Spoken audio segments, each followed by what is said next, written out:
اعوذ باللہ من الشیطان الرجیم بسم اللہ الرحمن الرحیم ان تجتنبوا کبائر ما تنہون عنہ نکفر عنکم سیئاتکم وندخلکم مدخلا کریما ولا تتمنوا ما فضل اللہ به بعضکم علی بعض للرجال نصیب مما اکتسبوا وللنساء نصیب مما اکتسبن واسألوا اللہ من فضلہ ان اللہ کان بکل شیء علیما صدق اللہ العظیم۔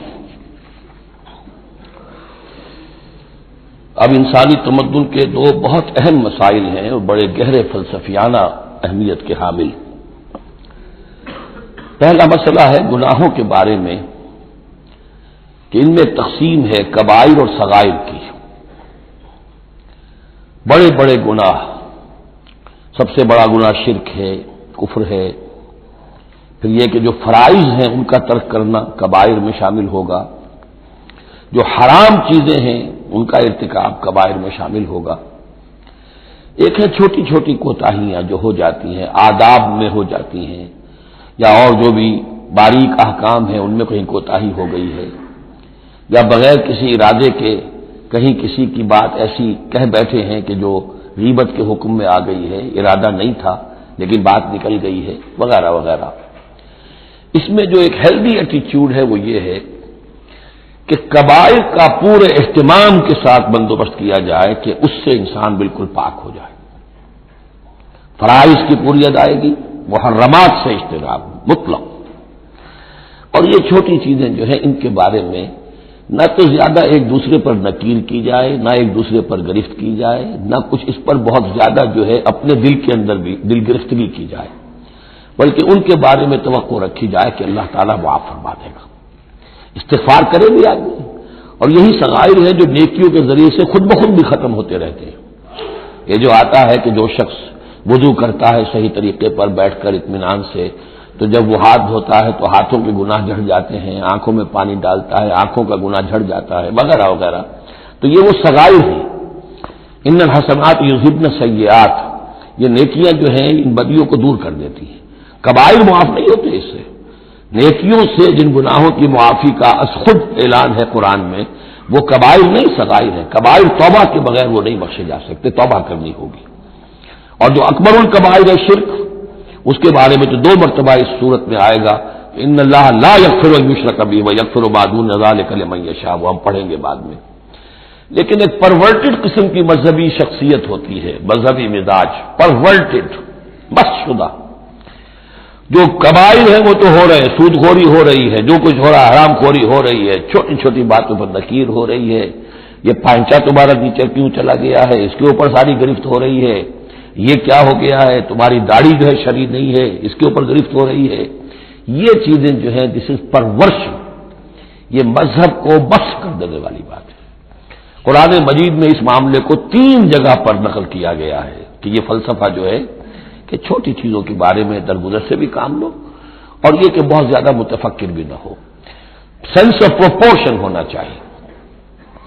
ان تجتنبوا کبائر ما تنہون عنہ، اگر تم اجتناب کرتے رہو گے ان بڑے بڑے گناہوں سے جن سے کہ تمہیں روکا جا رہا ہے، نکفر عنکم سیئاتکم، تمہاری چھوٹی برائیوں کو ہم خود ہی دھوتے رہیں گے، پاک کرتے رہیں گے، صاف کرتے رہیں گے۔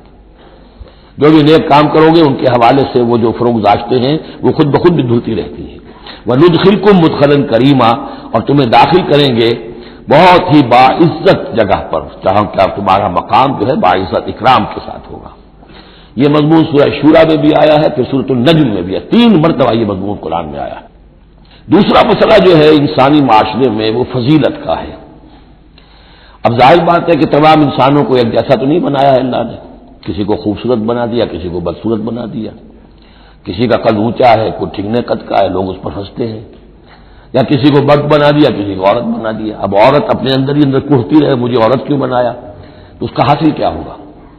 یا کوئی بدصورت انسان ہے، ٹھنگنا ہے کسی اور اعتبار سے، دوسرا شخص ہے وہ دیکھتا ہے کہ وہ تو بڑا اچھا ہے، تو اب اس کے اوپر کوڑنے کی بجائے کیا ہونا چاہیے کہ اللہ تعالیٰ نے مجھے جو کچھ دیا ہے مجھے اس کے اوپر صبر اور شکر کرنا چاہیے، اور جو فضل ہے کسی اور چیز میں بھی ہو سکتا ہے، میں نیکی میں آگے بڑھ جاؤں، میں خیر کے کاموں میں آگے بڑھ جاؤں، میں علم میں آگے بڑھ جاؤں، تو یہ چیزیں جو ہیں انسان دوسری چیزوں سے اپنی ان کی تلافی کر لے، بجائے اس کے کہ ایک نیگیٹو اس کی سائیکالوجی ڈیولپ ہوتی چلی جائے، کوڑنا اور اندر ہی اندر جھڑتے رہنا، جس سے کہ پھر طرح طرح کی جو ذہنی بیماریاں پیدا ہوتی ہیں انہی کانفلکٹس کی وجہ سے، انہی فرسٹریشنز کی وجہ سے مینٹل بیلنس آدمی لوز کر بیٹھتا ہے۔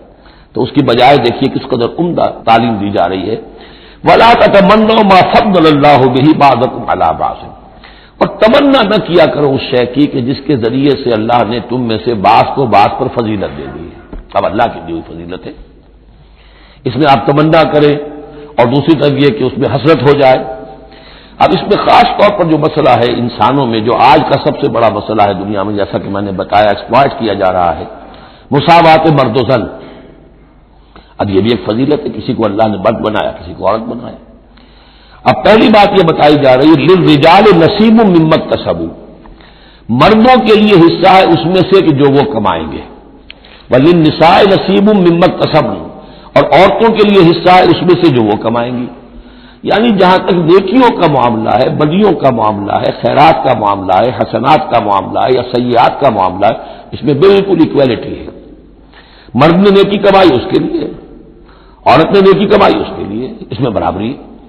عورت نیکی میں مرد سے آگے نکل جائے، کتنی مرد ہوں گے کروڑوں کہ جو رش کریں گے حضرت خدیجہ کی کے مقام پر کہ جو ان کا نمایاں ہوگا قیامت کے دن، یا حضرت عائشہ یا حضرت فاطمہ کا مقام، تو وہ عورتیں تھیں، وہ مرد ہوں گے بڑے بڑے، لیکن یہ کہ ان کی خاک کو بھی نہیں پہنچ سکیں گے۔ تو یہ ہے کہ اس میں تسلیم کرے آدمی، تسلیم و رضا کہ جو بھی اللہ نے مجھے بنا دیا اور مجھے دیا ہے، اب مجھے اس میں بہتر سے بہتر کرنا ہے۔ یہ میرا شاکلہ تو اللہ کی طرف سے آ گیا ہے، قل کل یعمل علی شاکلتہ، اور جو ہم پڑھ چکے سورہ بقرہ میں کہ لا یکلف اللہ نفسا الا وسعہا، وسع جو ہے وہ اللہ نے بنا دی ہے۔ اب جس آیت کو بھی غلط کوٹ کیا جاتا ہے کمائی کے لیے کہ عورتیں بھی کما سکتی ہیں، دیکھیے لکھا ہوا نصیب مما اکتسبن، ان کے لیے حصہ اس کمائی میں سے جو انہوں نے کیا۔ اچھا کمائی سے مراد یہ سمجھ لیجیے قرآن مجید میں صرف ایک جگہ ایسی ہے سورہ بقرہ میں جو ہم پڑھ چکے ہیں جہاں کسب کا لفظ آیا ہے معاشی جد و جہد اور معاشی کمائی کے لیے، باقی پورے قرآن میں کسب آتا ہے اعمال کے لیے، کسب حسنات، کسب سیئات، بدیاں کمانا، بھلائیاں کمانا، کسب اس کے لیے۔ اور دلیل اس کی یہاں کیا ہے، مما اکتسبنا نصیب، اگر تو ایک عورت نے کمائی کی ہے تنخواہ 10,000 کی ہے تو 10,000 میں سے 2,000 تو نہیں ملے گا اسے، باقی 8,000 شور میں جائے گا، تو نصیب مما اکتسبن نہیں ہے۔ وہ تو اگر کسی کی واقعی کوئی کام کرتی ہے خاتون، اگر کوئی اس میں حرام پہلو نہیں ہے، پیشہ جو ہے وہ بھی شریفانہ ہے، اس میں جو بھی آداب ہیں پردے کے، سطر کے، حجاب کے، وہ بھی ملحوظ رکھے ہوئے، ٹھیک ہے، تو جو کمائی اس کی پوری اس کی ہوگی، اس کا حصہ تو نہیں ہوگا۔ اعمال میں البتہ آیا ہے کہ اعمال میں جو ہے مختلف اعمال کے مراتب ہوتے ہیں، کتنا خلوص نیت کتنا تھا، آداب کتنے ملحوظ رکھے، یہ ہم سورہ بقرہ میں حج کے ذکر میں بھی پڑھ چکے ہیں کہ ان لوگوں کے لیے بھی نصیب مما کسبوا، جو انہوں نے کمایا ہوگا اس میں سے حصہ ملے گا۔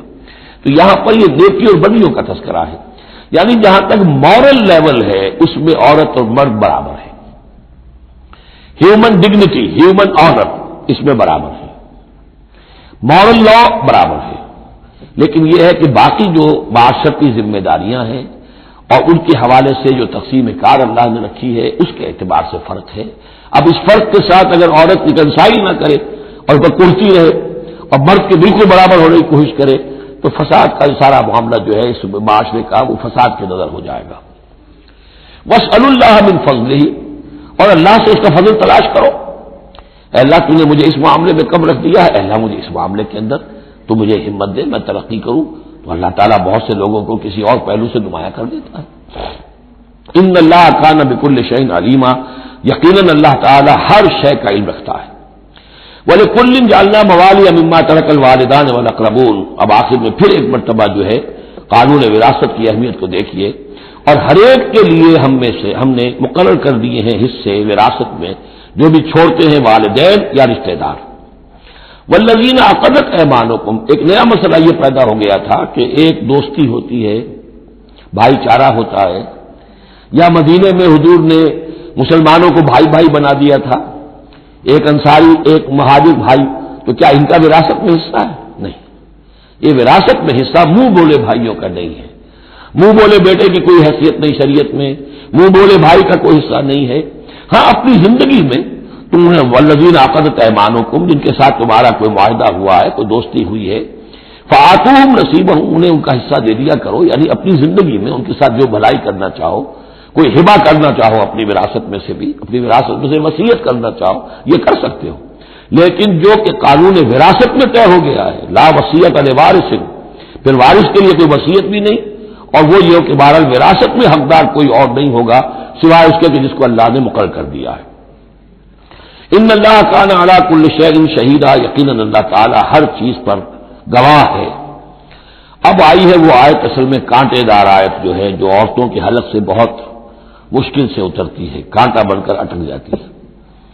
الرجال قوامون علی النساء، یہ تمہید تھی ساری، ایک سورہ بقرہ میں تمہید آ چکی تھی، علیہن لہن مثل الذی علیہن بالمعروف وللرجال علیہن درجہ، یہ کہہ کے بات چھوڑ دی۔ آگے آئے لا تتمنوا ما فضل اللہ بعضهم علی بعض، اور مزید اس کے لیے ذہنی جو ہے تیاری کر دی۔ اب آ رہی ہے وہ چیز جو چبھنے والی چیز ہے۔ الرجال قوامون علی النساء، مرد عورتوں پر حاکم ہے۔ یہ میں ترجمہ زور دے کر رہا ہوں۔ یہ قامہ جو ہے، قامہ جب علا کے ساتھ آئے گا تو کچھ اور معنی ہوں گے، قامہ بے کے ساتھ آئے گا کچھ اور معنی ہوں گے۔ قامہ بے کسی شے کو قائم کرنا، کونوا قوامین بالقسط، اسی سورہ مبارکہ میں یاد آ جائے گی، کونوا قوامین بالقسط، عدل کو قائم کرنے والے بن کر کھڑے ہو جاؤ۔ قامہ علا، کسی کے اوپر، سر پر مسلط ہونا، یہ ہے گویا کہ ایک درجہ حاکمیت ہے۔ گھر کے ادارے میں حاکم ہونے کی حیثیت مرد کو حاصل ہے۔ سربراہ خاندان جو ہے وہ مرد ہے، عورت نہیں ہے۔ عورت کو بہرحال اس کے ساتھ ایک وزیر کی حیثیت سے کام کرنا ہے، یہ ہے اس کا اصل رول۔ اسی لیے میں بیان کر چکا ہوں کہ وہ جو نسیان کا معاملہ تھا، اللہ تعالیٰ نے اس کے اندر، چونکہ یہ سیکنڈ رول پلے کرنا ہے اسے یقیناً اس کے جذبات کو جو زیادہ ٹھیس پہنچنے کا امکان رہے گا۔ ہر انسان، مرد بھی چاہتا ہے میری بات چلے، عورت چاہتی ہے میری بات چلے۔ اب آخر کار کس کی بات چلے گی؟ یا تو دونوں کسی طریقے سے کسی مسئلے میں متفق ہو جائیں، اور عورت جو ہے بیوی اپنے شوہر کو دلیل سے، اپیل سے جس طرح قائل کر لے تو معاملہ ٹھیک ہو گیا۔ اب اگر نہیں ہو رہا معاملہ تو اب کس کی رائے چلے گی؟ مرد کی رائے چلے گی۔ تو کس کو اس سے ایک صدمہ پہنچے گا؟ عورت کو پہنچے گا۔ لیکن اس صدمے کا ہی جو ہے انفلوئنس، اس کو کم کرنے کے لیے سیفٹی والو، نسیان کا مادہ اللہ تعالیٰ نے عورت میں زیادہ رکھ دیا۔ اسی لیے پھر اس قانون شہادت کے اندر ایک مرد کی جگہ 2 عورتوں کو وہاں پر اس کا نصاب رکھا گیا۔ الرجال قوامون علی النساء بما فضل اللہ بعضهم علی بعض، اب یہ دوسری بات ہے کہ اگر وہ شوہر حاکم ہو کر ظلم کرتا ہے، ان کے حق ادا نہیں کرتا، تو اللہ کے یہاں بڑی سخت پکڑ ہوگی۔ یہ تو دوسری بات ہے بالکل، لیکن یہ کہ جو قانون ہے اسلام کا وہ یہی ہے کہ یہ اختیار دیا گیا، اب آپ اس اختیار کا غلط استعمال کر رہے ہیں، آپ اس کو ظلم کا ذریعہ بنا رہے ہیں، تو اس کی سزا اللہ تعالیٰ کے ہاں آپ کو مل جائے گی۔ بما فضل اللہ بعضهم علی بعض، بسبب اس فضیلت کے جو اللہ نے بعض کو بعض پر دی ہے، وبما انفقوا من اموالہم، اور بسبب اس کے کہ جو وہ خرچ کرتے ہیں اپنے مال۔ اب دیکھیے یہ خرچ کرنے کا معاملہ اسلام میں شادی سے شروع ہو گیا۔ شادی مرد کی بھی ضرورت ہے، عورت کی بھی ضرورت ہے، لیکن مرد مہر دیتا ہے، عورت مہر وصول کرتی ہے۔ تو جو خرچ کرنے والا ہے اب اس کی ایک حیثیت دوسری ہو گئی۔ پھر گھر میں اس کا نان نفقہ پورا جو ہے، اس کا خرچہ، اس کی ذمہ داری، اس کو سپورٹ کرنا شوہر کے اوپر ہے، تو اب وہ مال خرچ کر رہے ہیں۔ بما انفقوا من اموالہم، فالصالحات، تو نیک بیویاں کون ہیں؟ جو کہ ایک یوں سمجھیے قرآن کے نزدیک ایک عورت کا جو اچھا کردار ہونا چاہیے، ایک خاتون خانہ کی جو بہترین روش ہونی چاہیے، وہ یہاں 3 الفاظ میں آئی ہے۔ فالصالحات، نیک بیویاں قانتات، ایک تو فرما بردار ہوتی ہیں، شوہروں کی فرما بردار۔ حافظات للغیب، غیب میں حفاظت کرنے والیاں، یعنی ظاہر بات ہے کہ مال ہے کسی کا تو گھر میں ہے، وہ تو کام پہ چلا گیا ہے، اب وہ کس کی حفاظت میں ہے؟ بیوی کی حفاظت میں ہے۔ اسی طرح اب بیوی کی جو عصمت ہے وہ در حقیقت مرد کی عزت ہے، اب وہ اس کی عزت کی حفاظت کرے اس کی غیر موجودگی میں۔ اسی طرح مرد کے راز ہوتے ہیں، سب سے زیادہ بڑھ کر جو ہے رازدان وہ تو بیوی ہوتی ہے۔ تو 3 اعتبارات سے حافظات للغیب، حافظات للغیب، غیب میں حفاظت کرنے والیاں، حفاظت کرنے والیاں شوہر کے مال کی، شوہر کے رازوں کی، اور شوہر کی عزت کی۔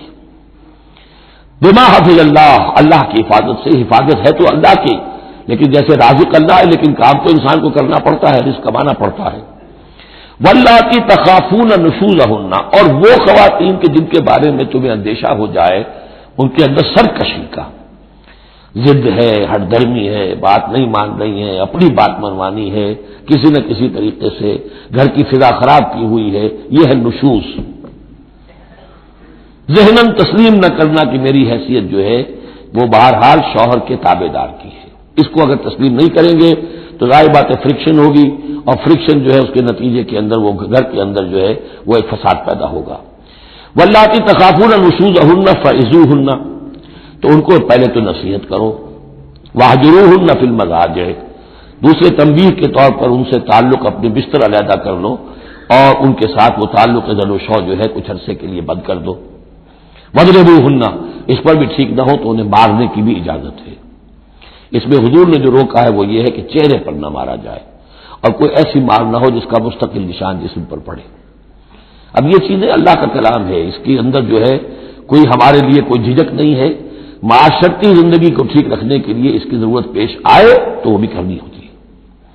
فَإِنْ أَطَعْنَكُمْ، پھر اگر وہ تمہاری اطاعت کریں، فَلَا تَبْغُوا عَلَيْهِنَّ سَبِيلًا، تو اب ان پر خامخواہ کی زیادتی کرنا، پچھلے غصے نکالنا، بار بار جو ہے وہ اپنے غصے کا اظہار کرنا، یہ بھی ٹھیک نہیں ہے۔ ان اللہ کان علیٰ کبیرا، یقیناً اللہ تعالیٰ بہت بلند ہے، بہت بڑا ہے۔ وَإِنْ خِفْتُمْ شِقَاقَ بَيْنِهِمَا، اور اگر تمہیں یہ اندیشہ ہو گیا ہو کہ ان میں تو اب زدم زدہ ہو گئی ہے اور یہ اب ساتھ اب چلنا ان کا مشکل ہے، شوہر میں بیوی میں مزاجوں کا اختلاف ہے اور اس کی وجہ سے کوئی زدم زدہ، عورت بھی اکڑ گئی ہے، مرد بھی اکڑا ہوا ہے، تو اب ٹھیک ہے کیا کریں ہم؟ تو اس میں ایک کوشش کرنے کا حکم دیا پہلے، فَوَاسُوا حَكَمًا مِّنْ أَهْلِهِ وَحَكَمًا مِّنْ أَهْلِهَا، تو ایک حکم مقرر کرو ثالث، لڑکے والوں میں سے، شوہر والوں میں سے، شوہر کے خاندان میں سے، اور ایک حکم جو ہے اس عورت یا لڑکی کے خاندان والوں میں سے۔ ان یریدا اصلاحا، اگر وہ دونوں چاہیں گے اصلاح، یوفق اللہ بینہما، اللہ تعالیٰ ان کے مابین موافقت پیدا کر دے گا۔ لیکن ان یریدا میں مراد دونوں ہو سکتے ہیں، یعنی ایک تو یہ کہ اگر واقعتاً شوہر اور بیوی جو ہے چاہتے ہیں کہ موافقت ہو جائے، ہوتا ایسا ہے کسی وقت جو ہے وہ نفسیاتی گرہ ایسی بن جاتی ہے کہ وہ بھی چاہتا ہے کہ معاملہ درست ہو جائے، وہ بھی چاہتی ہے کہ درست ہو جائے، لیکن اب یہ کہ اب اس میں گرہ ایسی پڑ گئی ہے، مقطع میں پڑی ہے سکون دسترانہ بات کہ اب اس میں کسی طریقے سے مسئلہ حل نہیں ہو رہا، تو حکمین آ جائیں گے تو وہ بات کو گرہ کھولیں گے، ادھر سے کچھ سنیں گے، ادھر سے سنیں گے، کچھ اس کی وضاحت ہوگی، ادھر کی وضاحت ہوگی تو ہو جائے گا۔ اور ایک یہ بھی ہو سکتا ہے کہ اس سے مراد حکمین ہو کہ اگر حکمین پوری سی کوشش کریں گے تو اللہ تعالیٰ ان کے مابین موافقت پیدا کر سکتا ہے۔ میرا رجحان پہلی رائے کی طرف زیادہ ہے۔ ان اللہ کان علیما خبیرا، یقیناً اللہ تعالیٰ بہت علیم اور خبیر ہے۔ اب جیسا کہ اس سے پہلے بھی سورہ بقرہ میں بھی جو اہل کتاب کے ساتھ بنی اسرائیل کے ساتھ میثاق لیا گیا تھا تو اس میں جو چیزیں آئی تھیں وہ یوں سمجھیے امہات شریعہ، دین کی بنیادیں کیا تھیں۔ ہم نے معاہدہ لیا تھا اللہ کے ساتھ شرک نہیں کرو گے، والدین کے ساتھ نیک احسان کرو گے، قرابت داروں کے ساتھ وغیرہ وغیرہ۔ اب یہ دوسرا مقام آ رہا ہے کہ شریعت کے اندر کیا چیزوں ہیں جو اہم تر ہیں جن کو سامنے رکھنا چاہیے معاشرتی سطح پر۔ سب سے پہلی بات وَاعْبُدُوا اللَّهَ وَلَا تُشْرِكُوا بِهِ شَيْئًا، پہلا حق اللہ کا ہے، اللہ کی بندگی اور پرستش کرو، اس کے ساتھ کسی کو شریک نہ ٹھہراؤ۔ نمبر 2 وَبِالْوَالِدَيْنِ احسانا، یہ 4 مقامات قرآن میں ہیں جہاں اللہ کے حق کے فوراً بعد والدین کے حق کا تذکرہ ہے۔ والدین کے ساتھ حسن سلوک، یہ بھی ہمارے ہاں کے خاندانی نظام کے لیے بہت اہم بنیاد ہے کہ والدین کے ساتھ ان کا ادب ہو، ان کی خدمت ہو، ان کے ساتھ حسن سلوک ہو، ان کے سامنے آواز پست رکھی جائے۔ بڑی تفصیل سے سورہ بنی اسرائیل میں یہ بات آئے گی، لیکن یہ کہ یہ ہمارے معاشرے میں خاندان کے استحکام کی یہ بھی ایک بہت اہم بنیاد ہے۔ وَبِذِي الْقُرْبَىٰ، قرابت داروں کے ساتھ، وَالْيَتَامَىٰ وَالْمَسَاكِينِ، اور یتیموں کے ساتھ اور مسکینوں کے ساتھ، وَالْجَارِ ذِي الْقُرْبَىٰ، اور وہ ہمسایہ جو قرابت دار بھی ہو۔ پہلے عام طور پر محلے ایسے ہی ہوتے تھے، ایک ہی قبیلہ ایک جگہ رہ رہا ہے، رشتہ داری بھی ہے، ہمسائے کی بھی ہے۔ وَالْجَارِ الْجُنُبِ، اور اجنبی ہمسایہ بھی ہو سکتا ہے، جیسے آج کل شہروں میں ہوتے ہیں ہمسائے اجنبی ہوتے ہیں۔ وَالصَّاحِبِ بِالْجَنبِ، اور ایک عارضی قسم کی بھی ہمسائیگی ہوتی ہے کہ جو آپ کے برابر بیٹھا ہوا ہے، آپ بس میں بیٹھے ہیں آپ کے برابر بیٹھا ہو، یہ بھی آپ کا ہمسایہ ہے، جو کسی بھی اعتبار سے آپ کے ساتھ ہے، آپ کے پاس بیٹھنے والا ہے، اس کے ساتھ بھی نیک سلوک۔ وابن سبیل، اور مسافر کے ساتھ نیک سلوک، وما ملکت ایمانکم، اور جو بھی تمہارے لونڈی غلام ہیں جو تمہاری ملک یمین ہیں ان کے ساتھ بھی نیک سلوک۔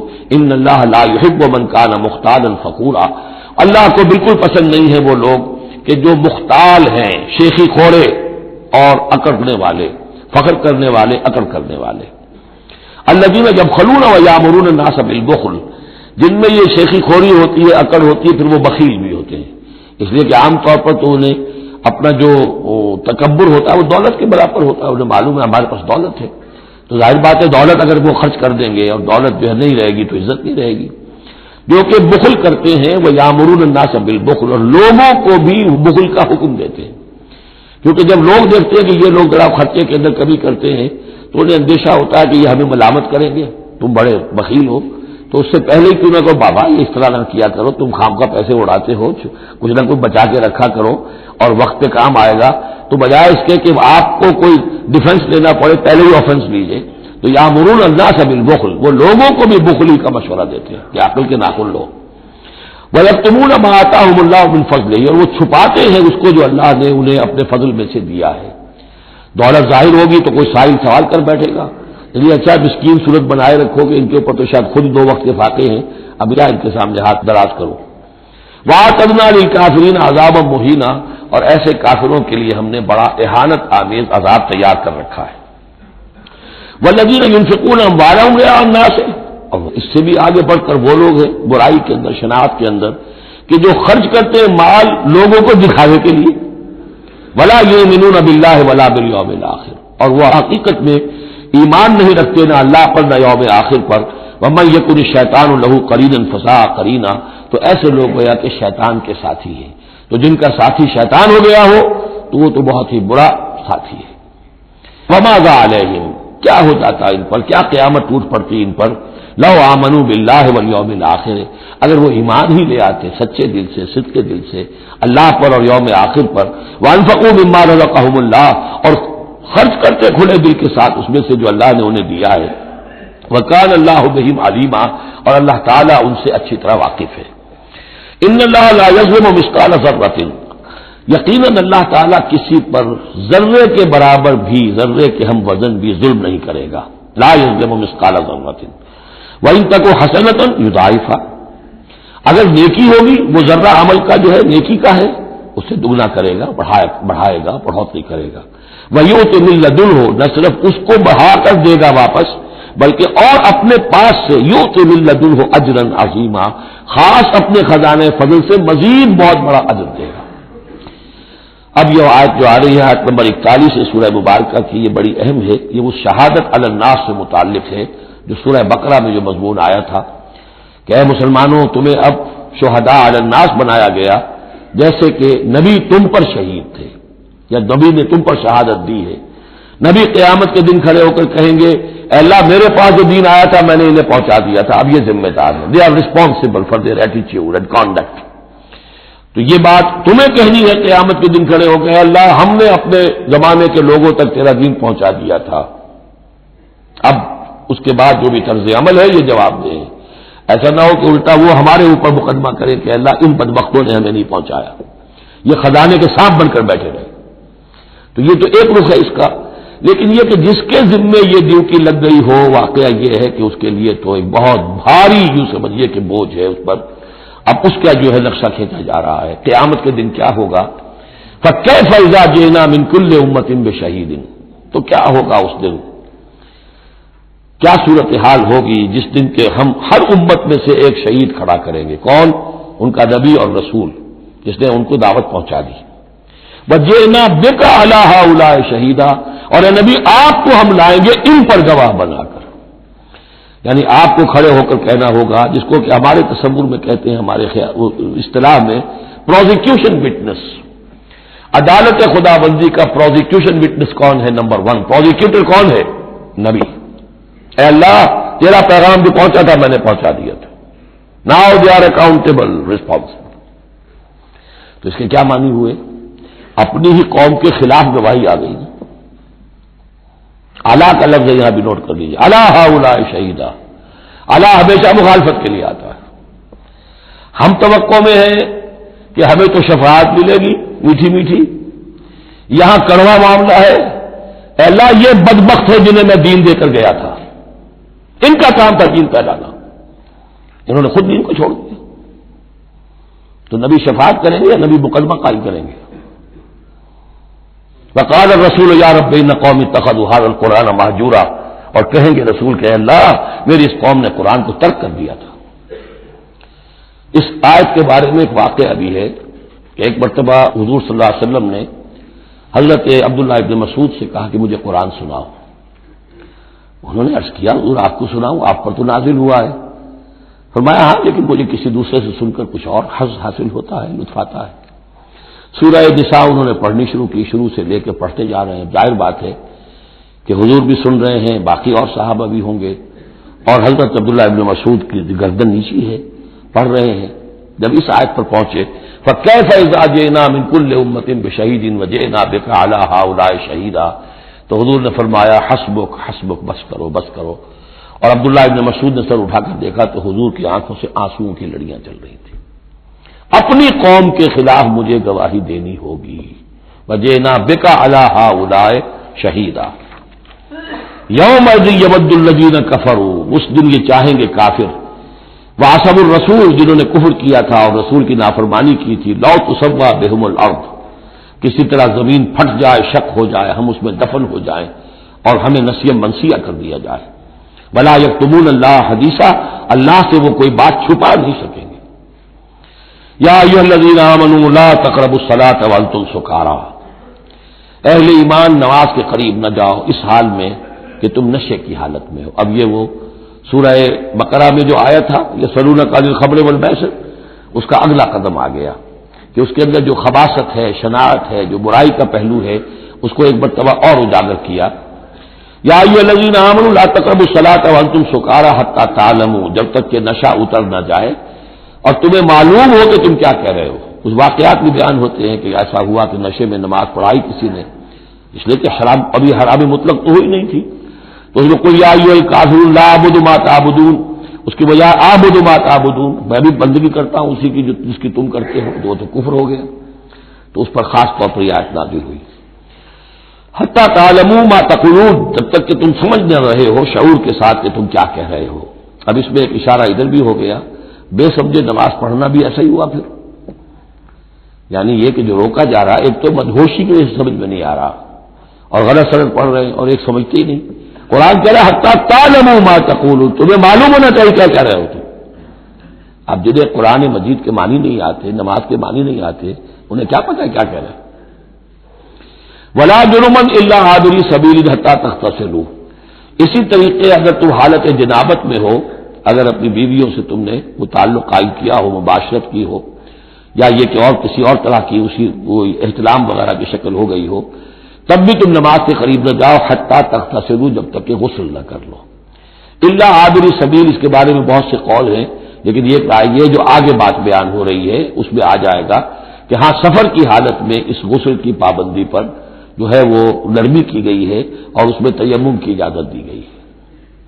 وَإِن كُنتُم مَّرْضَىٰ، اور اگر تم ہو بیمار، أَوْ عَلَىٰ سَفَرٍ، آدمی مریض ہے، نہانے میں اندیشہ ہے، بخار بہت تیز ہے یا کچھ اور ہے معاملہ ہے، أَوْ عَلَىٰ سَفَرٍ، یہ سفر میں ہے، أَوْ جَاءَ أَحَدٌ مِّنَ الْغَائِطِ، یا یہ کہ تم میں سے کوئی جو ہے قضاء حاجت کے بعد آیا ہے، أَوْ لَامَسْتُمُ النِّسَاءَ، یا تم نے عورتوں کے ساتھ مباشرت کی ہے، فَلَمْ تَجِدُوا مَاءً، اور تم پانی نہ پاؤ، یعنی یہ تمام صورتیں کہ جس میں غسل واجب ہے یا یہ کہ وضو واجب ہے، تو ان دو صورتوں میں سے اگر بیماری راستے میں حائل ہے، سفر میں ہونے کی وجہ سے پانی نہیں ہے، یا کوئی اور وجہ ایسی ہے کہ پانی ہے دستیاب نہیں ہے، فَتَيَمَّمُوا صَعِيدًا طَيِّبًا، تو تیمم کر لیا کرو۔ لیکن تیمم کا جیسا کہ ہم پہلے پڑھ چکے ہیں، میں نے بتایا تھا کہ قصد کرنا تیمم، فَتَيَمَّمُوا صَعِيدًا طَيِّبًا، پاک مٹی کا اس کا قصد کرو، فَامْسَحُوا بِوُجُوهِكُمْ وَأَيْدِيكُمْ، اور پھر اپنے چہروں کو اور اپنے ہاتھوں کو اس سے بسا کر لو، بل لو۔ ان اللہ کان عفوا غفورا، یقیناً اللہ تعالی عفو ہے، بہت معاف کرنے والا۔ یہی لفظ ہے جو حضرت عائشہ سے جو مروی ہے دعا لیلۃ القدر کی، اللہم انک عفو تحب العفو فاعف عنی، اے اللہ تو عفو ہے، تو ہے ہی معاف فرمانے والا۔ ان اللہ کان عفوا غفورا، اللہ معاف فرمانے والا بخشنے والا ہے۔ اب یہاں تک تو یہ سلسلہ آپ نے دیکھ لیا، 43 آیات ہیں کہ جن میں وہی انداز ہے سورہ بقرہ کے، شریعت کے احکام مختلف گوشوں میں مختلف پہلوؤں سے، عبادات کے ضمن میں تیمم آ گیا، اسی طریقے سے وراثت کا قانون آ گیا، اور جو جنسی انارکی ہے معاشرے میں نہ پیدا ہونے پائے، ڈسپلن ہو، ضبط نفس ہو، ایک ستھرا معاشرہ ہو، اچھا ایک خاندانی نظام ہو، اس کے لیے کیا احکام ہیں وغیرہ وغیرہ۔ اب یہاں تھوڑا سا خطاب آ رہا ہے بہت مختصر اہل کتاب کے بارے میں۔ الم تر الی الذین اوتوا نصیبا من الکتاب، کیا تم نے دیکھا نہیں ان لوگوں کی جانب جنہیں اس کتاب میں سے ایک حصہ دیا گیا تھا۔ والکتاب ایک حقیقت ہے جس میں سے ایک حصہ آیا تھا جس کا نام تورات تھا، اسی میں سے ایک حصہ اور آیا وہ انجیل ہے، اور پھر وہ کتاب ہر اعتبار سے قابل ہو کر نازل ہوئی قرآن کی شکل میں۔ یشترون الضلالۃ ویریدون ان تضلوا السبیل، وہ گمراہی خریدتے ہیں اور چاہتے ہیں کہ تم بھی گمراہ ہو جاؤ۔ یہ جیسے مشرکین مکہ کیا کرتے تھے کہ لوگ قرآن نہ سنیں تو کوئی گانے والی کوئی لے آیا تھا کہیں سے، تاکہ لوگ جو ہے اس کے گانے سننے کے اندر ہی لگے رہیں اور حضور کی بات سنے کوئی نہ۔ اسی طریقے سے یہ مدینے کے اندر بھی اس قسم کے معاملات جو ہیں، یہ یہودی جو ہیں اس قسم کے، جو ہمارے ہاں یہ میچز ہو رہے ہیں اور معلوم ہوتا ہے کہ ٹی وی پر گویا کہ دنیا کی اہم ترین شے جو ہے وہ کرکٹ ہے اور ٹینس ہے اور وہ وہاں کی جو گیمز ہیں، اور پاگل ہوئی ہے دنیا اس کے اوپر، پاگل۔ اور شیطان کو چاہیے کیا؟ حقائق کی طرف نگاہ ہی نہ ہو، زندگی کس لیے ہے، جینا کاہے کے لیے ہے، موت ہے تو اس کے بعد کیا ہونا ہے، سوچنے کی ضرورت ہی نہ ہو۔ یا حیوان کیا کما رہا ہے یا کھا رہا ہے، اور یا پھر یہ اس طرح کے لہو و لعب کے اندر زندگی گزار رہا ہے۔ اللہ اللہ اور خیر صلی اللہ۔ تو جو خریدتے ہیں گمراہی، اس کے لیے بڑے بڑے نظام ہیں، بڑے بڑے ان لوگوں کے لیے جو ہیں انعامات ہوتے ہیں، آدمی کے ہوش ٹھکانے آ جاتے ہیں کہ ان پلیئرز کو کیا کیا کچھ ملتا ہے۔ وَيُرِيدُونَ أَن تَضِلُّوا السَّبِيلَ، وہ یہ چاہتے ہیں کہ تمہیں سیدھے راستے سے، راہ حق سے منحرف کر دیں۔ وَاللَّهُ أَعْلَمُ بِأَعْدَائِكُمْ، اللہ تمہارے دشمنوں سے خوب واقف ہے۔ وَكَفَىٰ بِاللَّهِ وَلِيًّا، اور وہ کافی ہے تمہارے ولی اور پشت پناہ ہونے کی حیثیت سے، یعنی ظاہر بات ہے کہ تم اس کا کہنا مانو گے تب نہ۔ وَكَفَىٰ بِاللَّهِ نَصِيرًا، اور مددگار ہونے کے اعتبار سے بھی وہ کافی ہے۔ مِنَ الَّذِينَ هَادُوا يُحَرِّفُونَ الْكَلِمَ عَن مَّوَاضِعِهِ، ان یہودیوں میں سے ہی وہ لوگ ہیں کہ جو کلام کو اس کے اصل مقام سے پھیرتے ہیں۔ وَيَقُولُونَ سَمِعْنَا وَعَصَيْنَا، یہ ہم پڑھ چکے ہیں، کہتے ہیں ہم نے سنا اور ہم نے نہیں مانا۔ بظاہر یہ کہ سمعنا وَأَطَعْنَا کہہ رہے ہیں، حقیقت میں سمعنا وَعَصَيْنَا۔ وَاسْمَعْ غَيْرَ مُسْمَعٍ، اور وہ حضور سے یہ بھی کہتے تھے گستاخ ذرا سنیے، نہ سنا جائے، نہ سنے، یہ چپکے سے کہہ دیا کہ ہمیں کو آپ کو سنانا بھی مطلوب نہیں ہے خاص۔ وَاسْمَعْ غَيْرَ مُسْمَعٍ وَرَاعِنًا لَيًّا بِأَلْسِنَتِهِمْ، اور رائنا کو رائینا کہہ دیا ہے ہمارے چرواہے، بِأَلْسِنَتِهِمْ اپنی لین اپنی زبانوں کو موڑ کر، وَطَعْنًا فِي الدِّينِ، اور دین میں تان کرنے کے لیے، عیب لگانے کے لیے۔ وَلَوْ أَنَّهُمْ قَالُوا، اگر وہ یہ کہتے سمعنا وَأَطَعْنَا، ہم نے سنا اور مانا، وَاسْمَعْ وَانظُرْنَا، اور آپ ہماری بھی بات ذرا سن لیجئے اور ذرا ہمیں مہلت دیجئے، لَكَانَ خَيْرًا لَهُمْ وَأَقْوَمَ، یہ ان کے لیے کہیں بہتر ہوتا، بہت درست اور سیدھی بات ہوتی۔ وَلَٰكِن لَعَنَهُمُ اللَّهُ بِكُفْرِهِمْ، لیکن اللہ نے تو ان کے کفر کی وجہ سے ان پر لعنت کر دی، فَلَا يُؤْمِنُونَ إِلَّا قَلِيلًا، تو اب وہ ایمان لانے والے نہیں ہیں مگر شاذ کوئی۔ یا ایھا الذین اوتوا الکتاب آمنوا بما نزلنا مصدقا لما معکم، اب یہاں پر اس لعنت و ملامت کے ساتھ ہی وہ دعوت بھی ہے۔ یہاں پہ جو چیزیں ملی ہوئی ہیں جیسے کہ ہم نے دیکھا سورہ بقرہ اور آل عمران میں وہ علیحدہ علیحدہ مقامات تھے۔ اے وہ لوگوں جنہیں کتاب دی گئی تھی، اوتوا الکتاب آمنوا بما نزلنا، ایمان لاؤ اس پر کہ جو ہم نے نازل کیا ہے، مصدقا لما معکم، اس کی تصدیق کرتے ہوئے آیا ہے اس کی جو تمہارے پاس ہے۔ من قبل ان نطمس وجوہا، اس سے پہلے کہ ہم چہروں کو مٹا دیں۔ اس کا مطلب کیا ہے کہ چہروں پر جو نشان ہیں، کوئی ایک ہاتھ پھیرے کہ کوئی نشان باقی نہ اسپاٹ ہو جائے۔ فنردھا علی ادبارہا، پھر ان کو ان کی پیٹھوں کی طرف موڑ دیں، چہرہ پیچھے اور گدی سامنے، جیسے کہ اصحاب سبت کے ساتھ ان کو بندر بنا دیا یا انہیں خنزیر کی شکل بنا دی۔ تو فرمایا اور نلعنہم کما لعنا اصحاب السبت، یا ہم ان پر وہ لعنت کر دیں جو اصحاب سبت پر ہم نے کی تھی۔ یہ تفصیل آئے گی سورہ اعراف میں، لیکن واقعہ اجمالاً جو ہے سورہ بقرہ میں آ چکا ہے۔ وَكَانَ أَمْرُ اللَّهِ مَفْعُولًا، تو اس سے پہلے تم ایمان لے آؤ، ورنہ اللہ کا معاملہ جو ہے وہ تو ہو کر رہنا ہے۔ ان اللہ لا یغفر ان یشرک بہ، پہلی مرتبہ بھی آیت یہاں آ گئی۔ یقیناً اللہ اسے ہرگز نہیں بخشے گا کہ اس کے ساتھ شرک کیا جائے۔ وَيَغْفِرُ مَا دُونَ ذَلِكَ لِمَن يَشَاءُ، ہاں اس سے کم تر جو کچھ ہوگا جس کے لیے چاہے گا بخش دے گا۔ یہ بھی کھلا لائسنس نہیں ہے کہ آپ سمجھے باقی سب گناہ معاف ہو ہی جائیں گے، لیکن اس کی امید دلائی ہے کہ اللہ تعالیٰ باقی تمام گناہوں کے بغیر توبہ کے بھی معاف کرنے کا ایک امکان دے رہا ہے، لیکن یہ شرک جو ہے اس کے معاف ہونے کا کوئی امکان نہیں۔ وَمَن يُشْرِكْ بِاللَّهِ فَقَدِ افْتَرَىٰ اثْمًا عَظِيمًا، اور جو اللہ تعالیٰ کے ساتھ شرک کرتا ہے اس نے تو بہت بڑا طوفان باندھا ہے۔ اللہ تو ایک اللہ ہے، اس کے ساتھ جس کا بھی آپ تذکرہ کرتے ہیں جھوٹ ہے، افتراء ہے، بہتان ہے، اور اس کے سوا کچھ نہیں۔ أَلَمْ تَرَ إِلَى الَّذِينَ يُزَكُّونَ أَنفُسَهُمْ، کیا تم نے دیکھا نہیں ان لوگوں کو جو اپنے آپ کو بہت اعلیٰ سمجھتے ہیں، پاک سمجھتے ہیں؟ یہ وہی جو فلسفہ میں بیان کر چکا ہوں کہ یہ یہودی سمجھتے ہیں کہ we are the chosen people of the Lord. سورہ مائدہ میں آ جائے گا نحن ابناء اللہ واحباؤہ، ہم تو اللہ کے بیٹوں کی طرح ہیں، بلکہ اس کے بہت ہی چہیتے ہیں، لاڈلے ہیں۔ اور دوسرے جو ہے گوئمز اور جینٹائلز، یہ تو دیکھنے میں انسان نظر آتے ہیں، حقیقت میں حیوان ہیں، گندے لوگ ہیں۔ ان کو تو جس طرح کھاؤ، لوٹو، گسوٹو، ان کو جس طریقے سے دھوکہ دو، ان کو بائی ہوک بائی کروک جو بھی ان سے استحصال ہو، جس طرح بھی کر سکو کرو۔ ان کے بارے میں تو لیس علینا فی الامیین سبیل، ان کے بارے میں ہم پر کوئی گرفت ہے ہی نہیں، ہم سے کوئی محاسبہ ہوگا ہی نہیں۔ جیسے ہرن ہے، پھر رہا ہے، آپ نے شکار کیا، کھا لیا، کون پوچھے گا آپ سے؟ اسی طرح یہ انسان نما حیوان ہے، جو چاہو کرو ان کے ساتھ۔ بل اللہ یزکی من یشاء، یہ تو اللہ تعالیٰ ہی پاک کرتا ہے جس کو چاہتا ہے۔ ولا یظلمون فتیلا، یہ تمہارے کہنے سے تم پاک نہیں ہو جاؤ گے، اونچے نہیں ہو جاؤ گے، اعلیٰ عرفہ نہیں ہو جاؤ گے۔ ہاں کس جرم نہیں کیا جائے گا ان پر کچھ بھی، فتیل کے برابر بھی دھاگا۔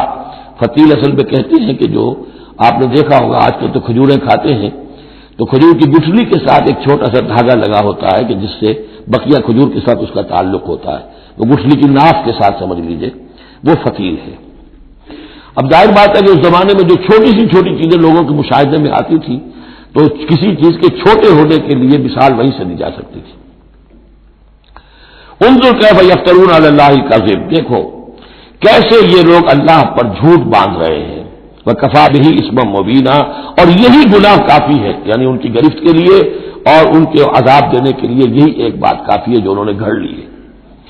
الم تر الی الذین اوتوا نصیبا من الکتاب، کیا تم نے دیکھا نہیں ان لوگوں کو جنہیں کتاب میں سے ایک حصہ دیا گیا تھا؟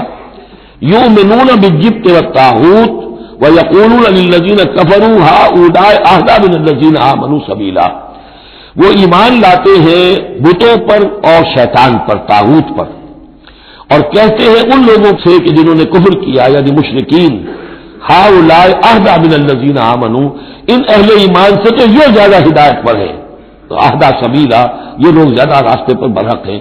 یہ ہوتا ہے زدم زدہ میں۔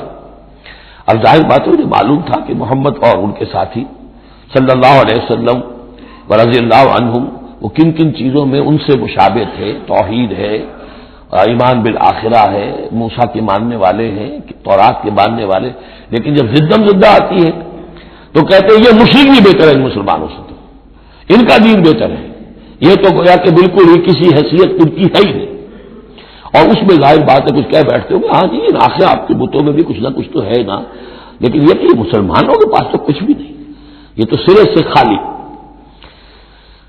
یؤمنون بالجبت والطاغوت ویقولون للذین کفروا هؤلاء اهدىٰ من الذین آمنوا سبیلا اولئک الذین لعنهم اللہ، یہ وہ لوگ ہیں جن پر اللہ نے لعنت فرما دی ہے۔ ومن یلعن اللہ فلن تجد له نصیرا، اور جس کو اللہ ہی نے لعنت کر دی ہو اب تم اس کے لیے کوئی مددگار نہیں پاؤ گے۔ ام لهم نصیب من الملک، کیا ان کا کوئی حصہ ہے اختیار میں، بادشاہت میں؟ یعنی جو تقسیم کر لی ہے کہ یہ سب کچھ ہمارے لیے ہے، باقی انسان جو ہیں وہ گوئمز ہیں، جینٹائلز ہیں، یہ کس اختیار سے کیا؟ ان کے پاس اختیار ہے یہ انسانوں میں یہ تقسیم و تفریق؟ ام لہم نصیب من الملک، بادشاہی جو ہے مالک الملک اللہ ہے، کیا انہوں نے کوئی اختیار اس سے ملا ہوا ہے ان کے پاس؟ فَإِذًا لَا يُؤْتُونَ النَّاسَ نَقِيرًا، اگر ایسا کہیں ہوتا تو یہ کسی ایک انسان کو تل کے برابر بھی کوئی شے دینے کو تیار نہ ہوتے، اگر ان کا اختیار ہوتا۔ ام یحسدون الناس علی ما آتاہم اللہ من فضلہ، کیا یہ حسد کر رہے ہیں لوگوں سے اس پر کہ جو اللہ تعالیٰ نے انہیں اپنے فضل میں سے عطا کر دیا ہے؟ قرآن عطا کر دیا امیین نے، آخری نبی بھیج دیا امیین نے جنہیں حقیر سمجھتے تھے، اب اس پر حسد ہے، اس کی آگ میں جل رہے ہیں۔ ام یحسدون الناس علی ما آتاہم اللہ من فضلہ فقد آتینا آل ابراہیم الکتاب والحکمت وآتیناہم ملکا عظیما، تو ہم نے آل ابراہیم کی نسل کو عطا فرمائی کتاب بھی، حکمت بھی، اور انہیں بہت بڑی حکومتیں بھی دی۔ یعنی تمہیں بھی اگر ملی تھی تو ابراہیم کی نسل ہونے کے ناطے سے ملی تھی، کتاب ملی، تورات ملی، انجیل ملی، تو یہ جو دوسری نسل ہے یہ بھی تو اسی ابراہیم کی نسل ہے۔ وآتینا آل ابراہیم الکتاب والحکمت، ہاں بنی اسرائیل کو کتاب علیحدہ ملی، حکمت علیحدہ ملی، تورات علیحدہ تھی، انجیل علیحدہ تھی، اور یہاں کتاب اور حکمت ایک ہی جگہ پر قرآن میں اللہ نے جمع کر دی ہے، بتمام و کمال، اور ایک ہی جگہ پر جمع۔ وآتیناہ ملکا عظیما، تو جیسے ان کو ملک عظیم دیا تھا اب ہم ان مسلمانوں کو اس سے بڑا ملک دیں گے۔ یہ سورہ نور میں مضمون آئے گا، لَيَسْتَخْلِفَنَّهُمْ فِي الْأَرْضِ كَمَا اسْتَخْلَفَ الَّذِينَ مِن قَبْلِهِمْ، ہم لازماً ان اہل ایمان کو دنیا میں وہ حکومت اور خلافت عطا کریں گے جیسے پہلوں کو عطا کی تھی۔ وَمِنْهُمْ مَنْ آمَنَ بِهِ وَمِنْهُمْ مَنْ صَدَّ عَنْهُ، تو ان میں سے کوئی وہ بھی ہیں جو ایمان لے آئے ہیں یا لے آئیں گے، جن کے دلوں میں کچھ رمق ہے، اور ان میں وہ بھی ہیں جو رک گئے ہیں، کھڑے رہ گئے ہیں، ہٹ گئے ہیں۔ وَكَفَىٰ بِجَهَنَّمَ سَعِيرًا، اور ایسے لوگوں کے لیے ان کو پھونکنے کے لیے بڑکتی ہوئی آگ کافی ہے۔ ان الذین کفروا بآیاتنا سوف نصلیہم نارا، یقیناً وہ لوگ جو ہماری آیات کا کفر کریں گے ایک وقت آئے گا کہ ہم نصلیہم نارا، انہیں آگ میں جھونک دیں گے۔ کلما نضجت جلودہم بدلناہم جلودا غیرہا، جب بھی اور جیسے بھی ان کی کھالیں جلدیں جھلس جائیں گی، جل جائیں گی، ہم انہیں نئی کھالیں دے دیں گے، نئی جلدیں دے دیں گے، لیذوقوا العذاب، تاکہ وہ عذاب کا مزہ چکھتے رہیں۔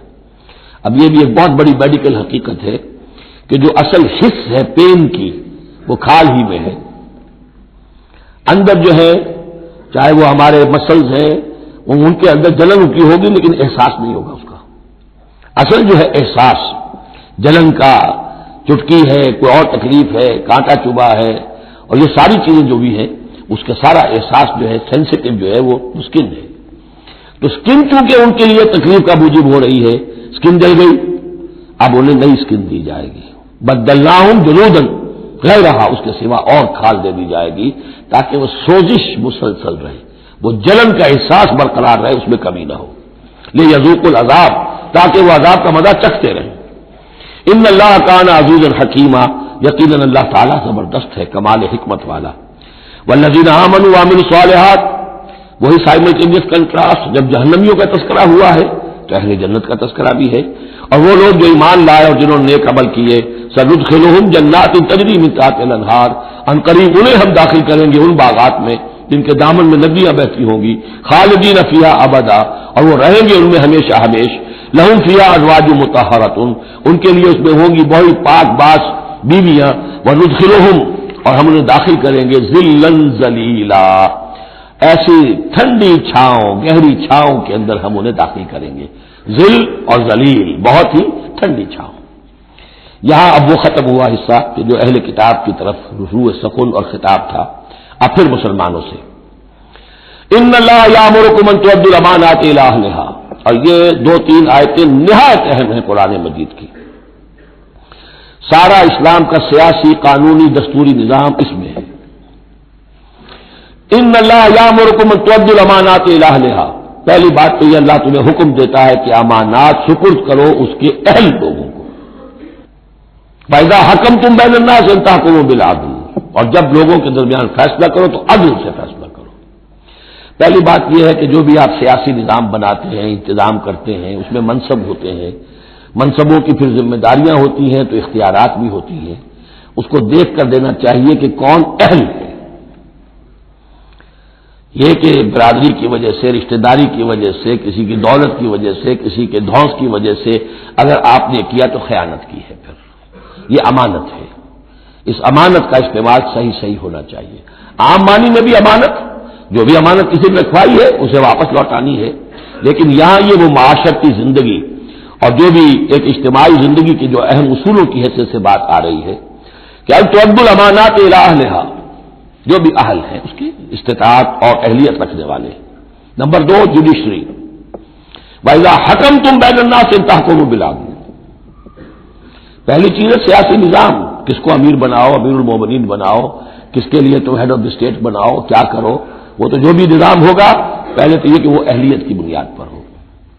نمبر 2 جوڈیشری جو ہے وہ مضبوط ہو. اذا حکمتم بین الناس ان تحکموا بالعدل، جب لوگوں کے مابین تم فیصلے کرو تو عدل کے ساتھ کرو. ان اللہ نعم ما یعظکم بہ، یقیناً اللہ تعالیٰ یہ بہت ہی اچھی نصیحتیں ہیں جو تمہیں کر رہا ہے. ان اللہ کان سمیعا بصیرا، یقیناً اللہ تعالیٰ سب کچھ سننے والا دیکھنے والا ہے. اب تیسری ہے لیجسلیچر. آپ کو معلوم ہے یہ 3 پلرز ہیں ماڈرن اسٹیٹ کے. چوتھا کہہ دیتے ہیں کہ پریس بھی چوتھا پلر ہے، یہ کہنے کی باتیں ہیں، اصل میں تو 3 ہی ہیں: لیجسلیچر، جوڈیشری اور انتظامیہ، ایگزیکٹو. ایگزیکٹو کی پہلی آیت آ گئی، جسے اختیار دینا ہے دیکھ لو کہ اہل ہے کہ نہیں. عدلیہ، اور اب تیسری بات لیجسلیچر. لیجسلیچر کے اصول کیا ہوں گے؟ یا ایھا الذین آمنوا اطیعوا اللہ واطیعوا الرسول، اہل ایمان اطاعت کرو اللہ کی اور اطاعت کرو رسول کی. یعنی کوئی قانون اللہ اس کے رسول کی منشا کے خلاف نہیں بنایا جا سکتا. یہ ہمارے دستور میں بھی لکھا ہوا ہے، no legislation can be done repugnant to the قرآن اینڈ دی سنہ. لیکن یہ تو جو میں آج کل کہہ رہا ہوں کہ یہ منافقت کا پلندہ ہے کہ اس کی کوئی ضمانت نہیں، اس کی ایگزیکیوشن کی امپلیمنٹیشن کی کوئی اسکیم موجود نہیں. لکھا ہوا ہے اوپر اطیعوا اللہ واطیعوا الرسول، اللہ کے احکام اور رسول کے احکام، یہ 2 مستقل سورسز آف لا ہیں، مستقل سورسز آف لا.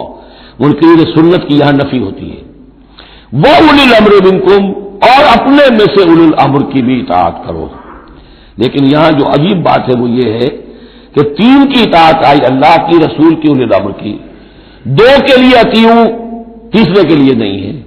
یا تو یہ بھی ہو سکتا تھا کہ اطیعوا ایک مرتبہ آ جاتا اور تینوں کو کور کر جاتا. یا ایھا الذین آمنوا اطیعوا اللہ والرسول واولی الامر منکم، تینوں برابر ہو جاتے. یا اطیعوا تیسری مرتبہ بھی آتا، یا ایھا الذین آمنوا اطیعوا اللہ واطیعوا الرسول واطیعوا اولی الامر منکم. نہیں، 2 کے ساتھ ہے، تیسرے کے ساتھ نہیں. اولی الامر جو ہو ایک شرط واضح ہو گئی، تم میں سے ہونے چاہیے، مسلمان ہو. غیر مسلم کی حکومت کو ذہن ریکنسائل کرنا اللہ سے بغاوت ہے. ریکنسائل کرنا، اولی الامر منکم، مسلمان تو ہونا کم سے کم. البتہ یہ کہ ان کی اطاعت مستقل نہیں، دائم نہیں، انکنڈیشنل نہیں. اللہ کی اطاعت مطلق، absolute, unconditional, without any limits. رسول کی اطاعت absolute, unconditional, without any limit. لیکن اولی الامر کی اطاعت ہوگی اللہ اور اس کے رسول کی اطاعت کے تابع. جو حکم لائے اسے بتانا ہوگا میں کتاب و سنت سے کیسے اس کا استنباط کر رہا ہوں. وہ ایسے ثابت کرنا ہوگا کہ یہ کتاب و سنت کے خلاف نہیں ہے، کم سے کم یہ ثابت کرنا ہوگا. یہ ہے فرق. اسی پر لیجسلیشن ہو سکتی ہے جدید جتنی بھی مشینری ہے لیجسلیٹو، وہ کانگریس ہو، وہ پارلیمنٹ ہو، مجلس ملی ہو، قانون سازی کرے. ہاں ریپنڈنٹ ٹو دی قرآن اینڈ سننا نہیں ہو سکتی، بات ختم ہو. فَإِن تَنَازَعْتُمْ فِي شَيْءٍ، پھر اگر تمہارا کسی معاملے میں جھگڑا ہو جائے، اولی الامر کہتا ہے میں تو اسے اسلام کے تقاضا صحیح سمجھتا ہوں، آپ سمجھتے ہیں نہیں تم غلط کہہ رہے ہو، کہاں جائے اب؟ فَرُدُّوهُ إِلَى اللَّهِ وَالرَّسُولِ، لوٹا دو اسے اللہ اور رسول کی طرف. یعنی اب یہ کہ جو بھی اپنی بات ثابت کرنا چاہتا ہے اسے اللہ اور اس کے رسول سے دلیل لانی پڑے گی. میری پسند، میرا خیال، میرا نظریہ نہیں، اللہ اور اس کے رسول کا. اور اس میں یہ بات ماننی پڑے گی کہ ابھی یہاں ایک خلا ہے. تو وہ خلا یہ ہے کہ یہ فیصلہ کون کرے گا کہ اس کی رائے صحیح ہے یا اس کی رائے صحیح ہے. یہ ہے اصل میں آج کی ریاست میں آ کر وہ خلا پر ہو چکا ہے، یہ جوڈیشری کا کام ہے. لیکن جب کہ ابھی اسلامی ریاست قائم ہوئی ہے عرب میں حضور کے زمانے میں، ابھی یہ انسٹیٹیوشنز جو ہیں شروع میں پوری طریقے سے آئیڈینٹیفائڈ اور علیحدہ انسٹیٹیوشنز تھے ہی نہیں کہ یہ لیجسلیچر ہے، یہ جوڈیشری ہے، یہ ایگزیکٹو ہے. حضرت ابوبکر کے زمانے میں تو کوئی قاضی تھے ہی نہیں، حضرت عمر نے پہلے شعبہ قضا شروع کیا ہے، تو رفتہ رفتہ انسٹیٹیوشن ڈیولپ ہوئے ہیں. لیکن اصول یہ ہے کہ دو کی اطاعت تو ہے قطعی اور لازمی، انکنڈیشنل ایبسولوٹ. تیسری اطاعت اس کے تابع ہوگی. فیصلہ کون کرے گا؟ جدید دور میں اس کا جو انسٹیٹیوشن ہے وہ عدلیہ ہے. وہاں ہر شخص جائے، اپنی دلیل دے، علماء جائیں، عوامی جائیں، جو چاہیں جائیں، سب وہ جو جا کر دلائل دیں، لیکن وہاں سے فیصلہ ہو جائے گا کہ واقعتاً یہ ریپگننٹ ہے یا نہیں. فَإِن تَنَازَعْتُمْ فِي شَيْءٍ فَرُدُّوهُ إِلَى اللَّهِ وَالرَّسُولِ إِن كُنتُمْ تُؤْمِنُونَ بِاللَّهِ وَالْيَوْمِ الْآخِرِ. یہ طرز عمل تمہیں اختیار کرنا چاہیے اگر تم واقعتاً اللہ پر اور یوم آخر پر ایمان رکھتے ہو. ذالک خیر و احسن تاویلا، یقیناً یہ بہت ہی بہتر بھی ہے اور نتائج کے اعتبار سے بھی بہت ہی مفید ہے. الم تری الی الذین، پھر منافقین کا مسئلہ شروع ہو رہا ہے. اور جیسا کہ میں نے عرض کیا تھا، یہ سب سے بڑا حصہ اس سورت کے سورہ مبارکہ میں منافقین کا ہے. الم تری الی الذین یزعمون انہم آمنوا بما انزل الیک وما انزل من قبلک. کیا تم نے غور نہیں کیا ان لوگوں کی طرف جن کا گمان تو یہ ہے اور دعویٰ تو یہ ہے کہ وہ ایمان لے آئے ہیں اس پر بھی کہ جو اے نبی آپ پر نازل کیا گیا، اور اس پر بھی کہ جو آپ سے پہلے نازل کیا گیا، لیکن کرتے کیا ہے؟ یریدون یتحاکموا الی الطاغوت. وہ چاہتے یہ ہیں کہ اپنے مقدمات کے فیصلے کروائیں طاغوتوں سے، یعنی ان سے جو اللہ اور اس کے رسول کی اطاعت نہیں کرتے. اگلی آیت پہلی جو تھی، جو اللہ اور اس کے رسول کی اطاعت پر کاربند ہو گیا وہ طاغوت سے خارج ہو گیا. جو اللہ اور اس کے رسول کی اطاعت کو قبول نہیں کرتا وہ طاغوت ہے، وہ طغا، وہ اپنے حد سے تجاوز کر گیا. تو گویا کہ غیر مسلم جو اللہ اور اس کے رسول کے احکام کا پابند نہیں وہ طاغوت ہے. یریدون یتحاکموا الی الطاغوت وقد امروا ان یکفروا بہ. وہ اپنے مقدمات لے کر جاتے ہیں طاغوت کے پاس، حالانکہ انہیں حکم دیا گیا ہے کہ ان کا کفر کریں. یعنی ہوتا یہ تھا کہ مسلمان مدینے میں جو منافقین تھے وہ اپنے مقدمات بجائے اس کے کہ حضور کے پاس لائیں. جب یہ دیکھتے تھے کہ ہمارا پلہ گر رہا ہے، حضور کے پاس جائیں گے ہم تو حق کی بات ہوگی، انصاف کی بات ہوگی، تو چلو یہودیوں کی عدالت سے فیصلہ کروا لیں.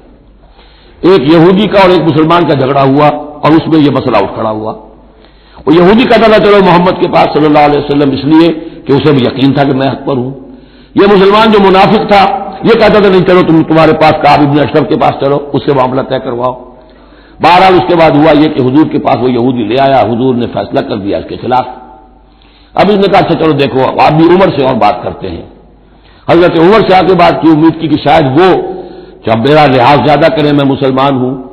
وہ یہودی نے بتا دیا حضور تو یہ فیصلہ کر چکے میرے حق میں اور یہ پھر یہ یہاں آیا ہے. انہوں نے آؤ دیکھا نہ تاؤ تلوار لی اور گردن اڑا دی کہ جو محمد کے فیصلے پر راضی نہیں اور مجھ سے فیصلہ کروانا چاہتا ہے اس کا فیصلہ یہ ہے. اس پر واویلا مچایا، آئے چیختے چلاتے ہوئے اس کے گھر والے، اس کے اہل و عیال کہ ہم تو بس یہ چاہتے تھے کہ کچھ مصالحت ہو جاتی، آپ نے فیصلہ دے دیا تھا تو کوئی مصالحت ہو جاتی تو اچھا تھا، راضی نامہ ہو جاتا، اس لیے گئے تھے. وہ واقعہ ہے جو بیان ہو رہا ہے. وَيُرِيدُ الشَّيْطَانُ أَن يُضِلَّهُمْ ضَلَالًا بَعِيدًا. شیطان چاہتا ہے کہ انہیں گمراہ کر دے، بہت دور کی گمراہی میں ڈال دے. وَإِذَا قِيلَ لَهُمْ تَعَالَوْا إِلَىٰ مَا أَنزَلَ اللَّهُ وَإِلَى الرَّسُولِ. اور جب ان سے کہا جاتا ہے کہ آؤ اس چیز کی طرف جو اللہ نے نازل فرمائی اور آؤ رسول کے پاس چلو، مقدمہ طے کراؤ. رَأَيْتَ الْمُنَافِقِينَ يَصُدُّونَ عَنْكَ صُدُودًا. تو اے نبی آپ دیکھتے ہیں کہ یہ منافق رکتے ہیں آپ کے پاس آنے سے، کنی کتراتے ہیں. سدا یسدو یہ میں عرض کر چکا ہوں، رکنے کے معنی میں بھی اور روکنے کے معنی میں بھی.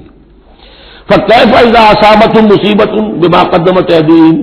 تو پھر کیسے جبکہ ان کے اوپر کوئی مصیبت آ گئی اپنے کرتوت کی وجہ سے. اور جب چیخ سے چلایا ہے عمر نے یہ کر دیا، وہ تو مقدمہ قائم کرنا چاہتے تھے عمر کے خلاف. لیکن یہاں یہ ہے کہ فَكَيْفَ إِذَا أَصَابَتْهُم مُّصِيبَةٌ بِمَا قَدَّمَتْ أَيْدِيهِمْ. ان کے اپنے ہاتھوں کے کرتوتوں کی وجہ سے جو مصیبت آ گئی، ثم جاؤوک، پھر وہ آپ کے پاس آئے، یحلفون باللہ، اور اللہ کی قسمیں کھاتے ہوئے آئے، ان اردنا الا احسانا و توفیقا، ہم تو احسان بھلائی چاہتے تھے، موافقت چاہتے تھے، راضی نامہ چاہتے تھے، اس لیے عمر کے پاس گئے تھے. اولئک الذین یعلم اللہ ما فی قلوبہم. یہ وہ لوگ ہیں کہ جو کچھ ان کے دلوں میں اللہ اسے جانتا ہے.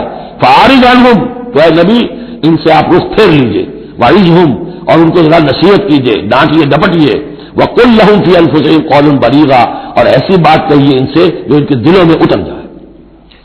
اس آیتوں کے اترنے کے بعد حضرت عمر رضی اللہ تعالیٰ عنہ کو حضور نے پھر بری قرار دیا کہ اللہ کی طرف سے ان کی برات آ گئی ہے، توثیق آ گئی ہے، اور کہتے ہی ہیں کہ اسی دن سے ان کا لقب فاروق بنا ہے، پھر حق و باطل میں فرق کر دینے والا۔ وما ارسلنا من رسول الا لیطاع باذن اللہ۔ اب ایک بات نوٹ کر لیجئے، منافقت جو یہاں پر زیر بحث آئے گی سورہ مبارکہ میں، وہ 3 عنوانات کے تحت ہے۔ منافقوں پہ نماز بھاری نہیں تھی، روزہ بھاری نہیں تھا، 3 چیزیں بھاری تھیں۔ ایک رسول کی اطاعت، اور یہ بڑی نفسیاتی بات ہے، رسول انسان ہے، ہم جو رسول کی اطاعت کرتے ہیں تو رسول ہمارے لیے ایک انسٹیٹیوشن کی حیثیت رکھتے ہیں صلی اللہ علیہ وسلم۔ 2 ہاتھ 2 پاؤں 2 آنکھوں والا رسول ہمارے پاس موجود نہیں ہے، ان کے سامنے انسان موجود تھا، اس کے بھی 2 ہاتھ ہیں، اس کے بھی 2 پاؤں ہیں، اس کی 2 آنکھیں ہیں۔ انسان کی اطاعت کرے یہ بہت مشکل ہے، جیسا کہ جماعتوں میں ہوتا ہے۔ امیر کی اطاعت سے زیادہ بھاری کام کون سا ہے؟ بڑا مشکل کام، اپنی رائے کو پیچھے ڈالیں تو امیر کی رائے پر چلیں۔ ایک تو ان کے جس کے دل میں یقین تھا کہ یہ محمد صلی اللہ علیہ وسلم، یہ محمد ابن عبداللہ تو ہیں جنہیں ہم دیکھ رہے ہیں، لیکن حقیقت میں جو ایمان لایا ہوں وہ محمد الرسول اللہ پر لایا ہوں کہ اللہ کے رسول ہیں، تب تو بات ہو جائے۔ لیکن جن کے دلوں میں یہ یقین نہیں تھا یا کمزور تھا، ان کے لیے حضور کی شخصی اطاعت بڑی بھاری تھی، بڑی کٹھن تھی۔ یہ بعض مواقع پر وہ کہتے تھے کہ یہ جو کچھ کہہ رہے ہیں اپنے پاس سے کہہ رہے ہیں، کیوں نہیں سورت نازل ہو جاتی، کیوں نہیں آیت نازل ہو جاتی؟ اور سورہ محمد اسی انداز میں نازل ہوئی ہے کہ پھر اللہ نے کہا اچھا لو پھر یہ آیت ہم نازل کر دیتے ہیں قتال کی۔ وہ یہ کہتے تھے یہ محمد نے خود اپنی طرف سے اقدام کر دیا۔ دوسری چیز جو کٹھن تھی وہ تو کٹھن ہے، قتال، اللہ کی راہ میں جنگ کے لیے نکلنا خطرہ ہے، مرحلہ سخت ہے اور جان عزیز۔ اور تیسری چیز ہجرت۔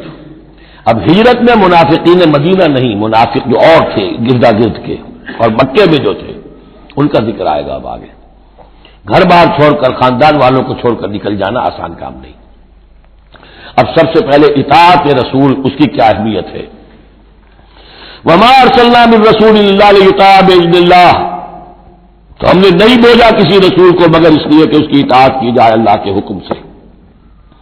وَلَوْ أَنَّهُمْ ظَلَمُوا أَنفُسَهُمْ، اور اگر انہوں نے جب اپنے اوپر ظلم کیا تھا، انفسہم جاؤ کا اگر وہ آتے اے نبی آپ کے پاس، فاستغفروا اللہ، اور اللہ سے بھی استغفار کرتے، واستغفر لهم الرسول، اور رسول بھی ان کے لیے استغفار کرتے اللہ سے، فوجدوا اللہ توابا رحیما، تو وہ پاتے کہ اللہ تعالیٰ تو توبہ کا قبول فرمانے والا اور رحیم ہے۔ فلا وربک لا یؤمنون، تو نہیں تیرے رب کی قسم یہ ہرگز مومن نہیں ہو سکتے، حتیٰ یحکموک فیما شجر بینہم، جب تک کہ یہ آپ کو حکم نہ مانے ان تمام معاملات میں جو ان کے مابین پیدا ہو جائے۔ کوئی چوائس نہیں ہے، جو بھی جھگڑا ہے، جو اختلاف ہے، جو بھی مسئلہ ہے، اس میں آپ کو حکم اگر نہیں مانتے تو تیرے رب کی قسم یہ مومن نہیں ہے۔ یہ انداز دیکھیے، اس کا جلال دیکھیے، فلا وربک لا یؤمنون حتیٰ یحکموک فیما شجر بینہم ثم لا یجدوا فی انفسہم حرجا مما قضیت، اور پھر یہ کہ جو فیصلہ آپ کر دیں اس پر اپنے دل میں تنگی محسوس نہ کریں۔ اگر قبول بھی کر لیا لیکن کدورت کے ساتھ کیا، دل میں تنگی کے ساتھ کیا، تب بھی مومن نہیں ہے۔ وَيُسَلِّمُوا تَسْلِيمًا، اور سر تسلیم خم کرے جیسے کہ سر تسلیم خم کرنے کا حق ہے۔ بارک اللہ لی ولکم فی القرآن العظیم ونفعنی وإیاکم بالآیات والذکر الحکیم۔